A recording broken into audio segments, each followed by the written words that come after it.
Assalamualaikum warahmatullahi wabarakatuh. Di video kali ini kita akan membahas mengenai penggolongan obat. Secara umum, penggolongan obat itu sendiri terdiri dari obat bebas terbatas, obat keras, obat narkotika dan psikotropika, dan obat wajib apotik.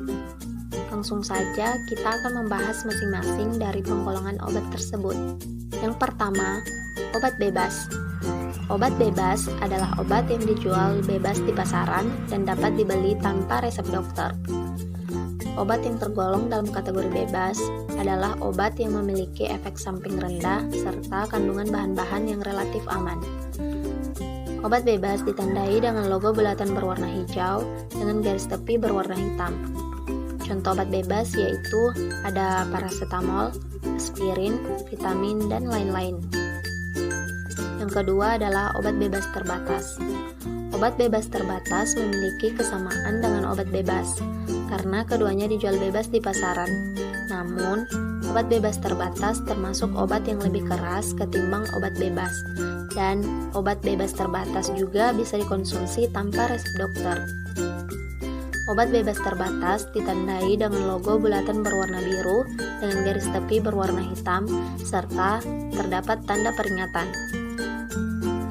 Ada 6 tanda peringatan pada obat bebas terbatas, yaitu peringatan nomor 1, awas obat keras, baca aturan pakai.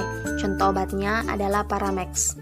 Peringatan nomor 2, awas obat keras, hanya untuk kumur, jangan ditelan. Untuk contoh obatnya adalah Listerine. Peringatan nomor 3, awas obat keras, hanya untuk bagian luar badan. Contohnya adalah Betadine. Peringatan nomor 4, awas obat keras hanya untuk dibakar. Contohnya adalah rokok anti asma. Peringatan nomor 5, awas obat keras tidak boleh ditelan. Contohnya adalah Rivanol kompres. Nah, yang terakhir peringatan nomor 6, awas obat keras, obat wasir jangan ditelan. Contohnya adalah Superoid. Penggolongan obat selanjutnya adalah obat keras. Obat keras adalah obat yang hanya dapat diperoleh dengan resep dokter. Tanpa resep dokter, dan jika pemakaiannya tidak sesuai, dikhawatirkan obat ini bisa memperparah penyakit, meracuni tubuh, bahkan menyebabkan kematian. Obat keras biasanya ditandai dengan logo bulatan berwarna merah dengan huruf K di dalamnya. Untuk contoh obat keras adalah asam mefenamat dan ampicillin. Penggolongan obat selanjutnya yaitu obat narkotika. Narkotika adalah zat atau obat yang berasal dari tanaman atau bukan tanaman, baik sintetis maupun semi-sintetis, yang dapat menyebabkan penurunan atau perubahan kesadaran, hilangnya rasa, mengurangi sampai menghilangkan rasa nyeri, dan dapat menimbulkan ketergantungan.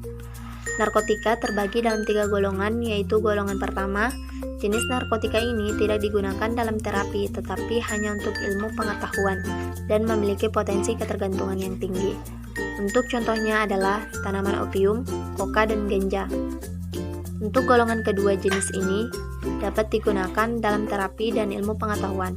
Potensi ketergantungannya juga tinggi. Contoh untuk golongan kedua adalah morfin dan metadon. Nah, narkotika golongan ketiga adalah narkotika yang banyak digunakan dalam terapi dan ilmu pengetahuan. Potensi ketergantungannya ringan. Untuk contohnya yaitu kodein. Penggolongan obat selanjutnya yaitu obat psikotropika. Obat psikotropika yaitu zat atau obat baik alamiah atau sintetis, bukan narkotika yang berkhasiat psikoaktif melalui pengaruh selektif pada susunan saraf pusat yang menyebabkan perubahan khas pada aktivitas mental dan perilaku. Sama halnya dengan obat narkotika, obat psikotropika juga terbagi dalam beberapa golongan.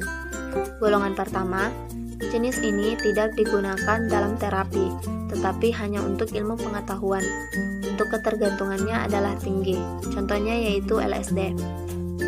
Untuk psikotropika golongan kedua, yaitu dapat digunakan dalam terapi ataupun ilmu pengetahuan dan memiliki tingkat ketergantungan yang tinggi.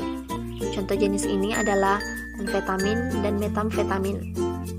Untuk golongan ketiga, jenis ini banyak digunakan dalam terapi dan ilmu pengetahuan, tingkat ketergantungannya adalah sedang.